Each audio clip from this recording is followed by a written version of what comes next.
When Allah says, get young people married, or get non-married people married, allow them to get married, this is a broad commandment.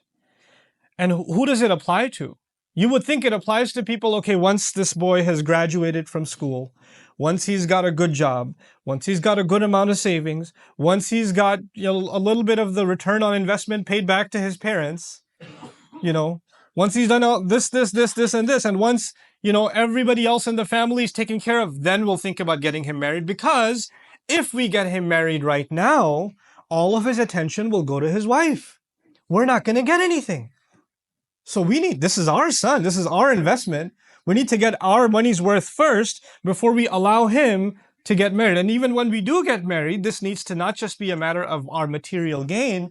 This is a matter of family pride. We need to make sure that's someone that we can show off.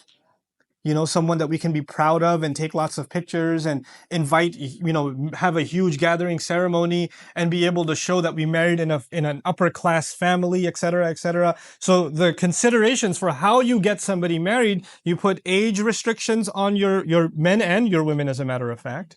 And for women, it's the exact opposite.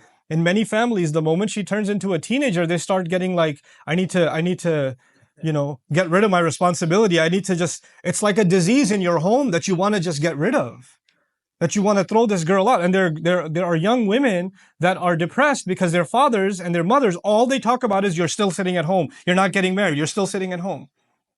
And on the other hand, the opposite is these young men that want to get married, and the parents say, no, not yet. You're not ready. You're not ready. Look at what the ayah does. وَالصَّالِحِينَ مِنْ عِبَادِكُمْ وَإِمَائِكُمْ. Even get the good among your slave men and women. Back then, there was a slave society too.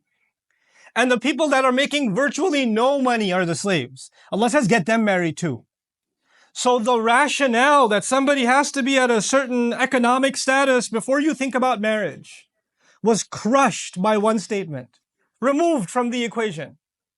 The only thing mentioned in the equation is, are they of the age? Should they be married? And the second is they're salihin, they're good people. Good means they're good with Allah, also means they're mature, they're ready. They're of the age. وَالصَّالِحِينَ مِنْ عِبَادِكُمْ وَإِمَائِكُمْ. And then Allah Azza wa Jal adds to that, because there are people who still consider these matters. إِن يَكُونُوا فُقَرَاء يُغْنِهِمُ اللَّهُ مِنْ فَضْلِهِ. If they happen to be bankrupt, if they don't have a lot of money, don't worry, that's not your problem. Allah will give them wealth from His own blessing. Because bankruptcy to Allah is a lesser problem. But aima means lots of people in society that are not married. That's a much bigger problem. Not having money is a less problem. But not having people tied down in healthy relationships, that's a much, much bigger problem to Allah. When I was studying this word, I even found a narration, أَنَّهُ كَانَ يَتَعَوَّذُ sallallahu alayhi wa sallam min al-ayma. Rasulullah sallallahu alayhi wa sallam used to actually seek refuge from a society with a lot of single people.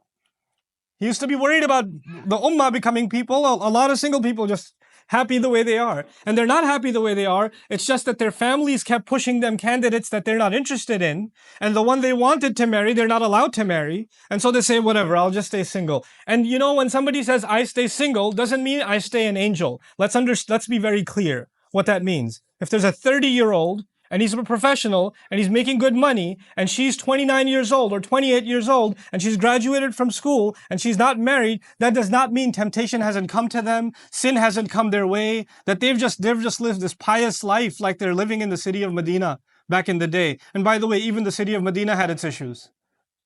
The city of Medina had pretty crazy situations. If you study the life of the Prophet ﷺ carefully and what happened with the companions around, stuff happened. Just this morning, I was reading about the narration of a Sahabi who went back to Makkah and he used to have literally a girlfriend. The words in the narration are Khalila, a girlfriend, back before he became Muslim. And she saw him and she goes, Malak, what's wrong with you? Don't you want to be alone with me again? Literally, that's what she said. And he said, well, there's Islam between you and me now. That's what he said. And she got mad at him and she got her brothers and friends to beat him up. And he says, fine, okay, the only way for us now is I have to marry you. And she says, fine, marry me. He goes, I have to ask the Prophet first. Because he doesn't know if he can marry someone who's a non-Muslim. So he goes back to the Prophet ﷺ and he asks him, and then the ayat came down, لا تنكحوا المشركات. Don't marry mushrik women until they believe. If she wants to accept Islam, fine. If not, then no. If she wants to leave her pagan ways, then fine. But I digress from the point. The first point I wanted to make is, how do we make marriage easy? Because this is the way of shaitan. You know what the way of shaitan is? Shah Waliul Adhalbi rahimahullah put it so brilliantly. The way of shaitan in a society is, you make the haram easy and you make the halal difficult. And when that happens in a society, shaitan is won. Because people will gravitate towards what is easy. So today, if you want pleasure for your eyes, what can you capture on a screen, where the places you can go, the access that you have at your workplace, at your campuses, on your mobile devices, on social media platforms, on dating apps, you name it. All of that has become easy. And while the door to haram, to fulfill, because human beings, men will have desire for women, that's something Allah put inside them. It's not going to go away. Women will want companionship. It's something Allah put inside. It's in their nature. That's why families come together anyway. When that is the door to the unhealthy, the filthy, the impermissible is wide open. And then that young man comes to his parents and says, I think I need to get married. I know I'm only in my third year of college, but this is getting out of hand, Mom. This is getting out of hand, Dad. And he doesn't say, Dad, my hormones are driving me crazy. Man, the girls on campus, I don't even know what to tell you. Seriously though, this one girl keeps texting me out. He's not going to talk like that to his dad or his mom. He's just going to say, Mom, I think I need to get married. He's going to code it in a nice way. And then what do parents do? They humiliate this young man. Oh, can't hold it in, huh? Can't control yourself? Well, I was 40 when I got married, and your father starts giving you lectures. Like, how are you 40? You're 50 now. So what we've done as parents oftentimes is oppress and suppress what naturally Allah put inside of us, especially in a time when the haram is wide open. Then you have to go out of your way to make the halal easy. You have to go out of your way, and you can only battle the haram by opening the doors to the halal. And to be able to say to our young men and women, this door is open for you. Before you ever even think about making a mistake, come talk to us. Let us know. Look, your family pride, you wanted your son or daughter to marry somebody within the race, within the city, within the village, within the extended cousins. God knows what you had in mind for them. You had all these dreams for them. If you wanted to have them marry within the village, why didn't you stay in the village? Why did you bring them here? Why did you let them go to college? Why did you let them see the world? You were trying to pretend that the world is still what it was. It's not. The world has changed. The world was even different from the Meccan Sahaba. When they moved to Medina, the Sahaba noticed, these are not like women of Mecca. This is different. Society was different for them.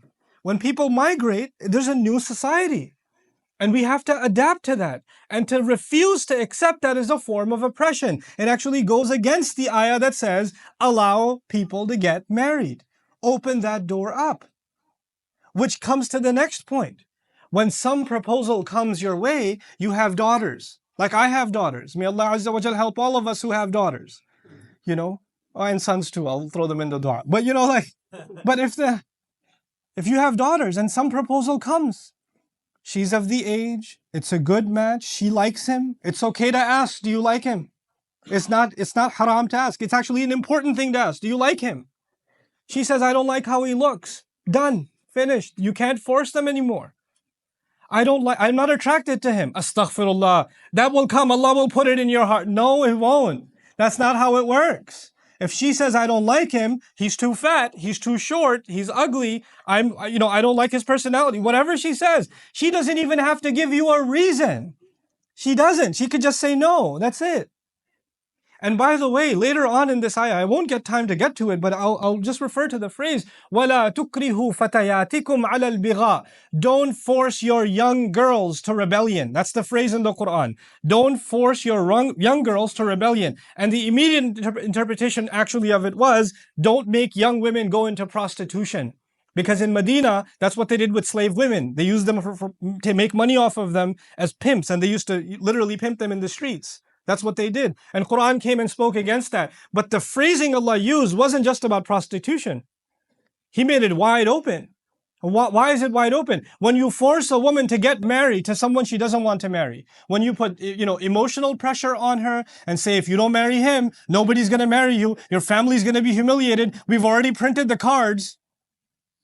When you do this kind of thing to your girls and you get them married, and then emotionally they're not in that marriage, they're still human beings. A human being still needs companionship. A human being still wants somebody who they can be attracted to, who they can find comfort in. That desire does not go away. And that desire will now be fulfilled by fantasy, by them thinking about things, by late nights going on social media, by other things. You forced them into rebelling against Allah because you forced them into a marriage they didn't want to begin with.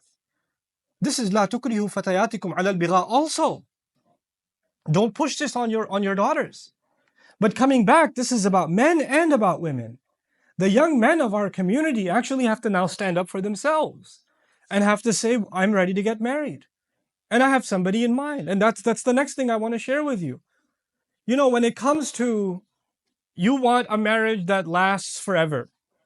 Like we want our boy to have the perfect girl. Good luck with that, by the way.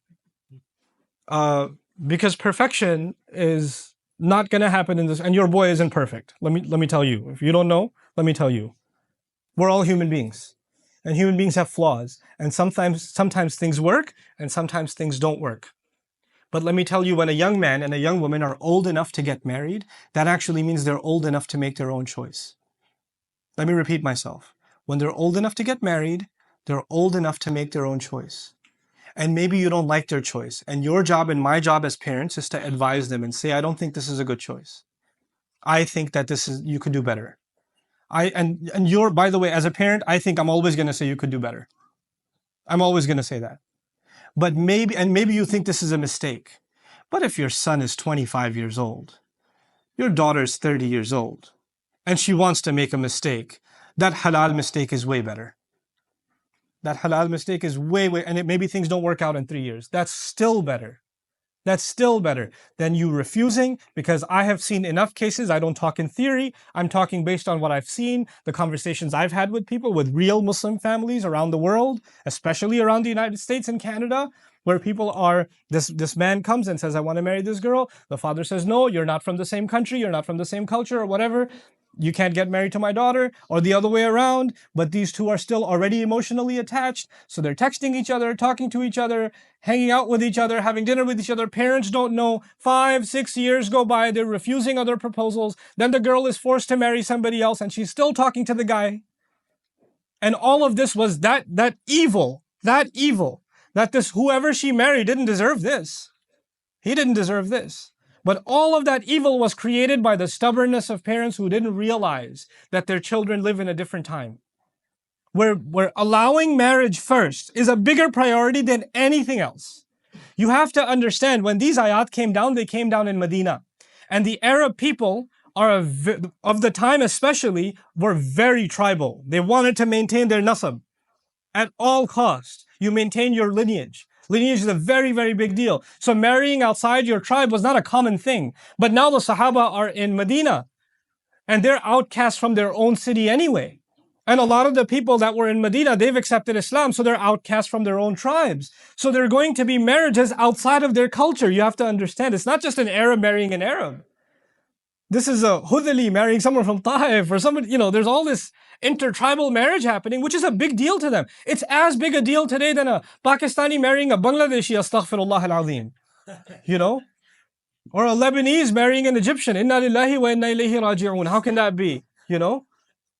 This was a big deal to them. But Allah said, no, forget all of that. Just make sure that marriage itself becomes easy. Just that much. And Allah will take care of the rest.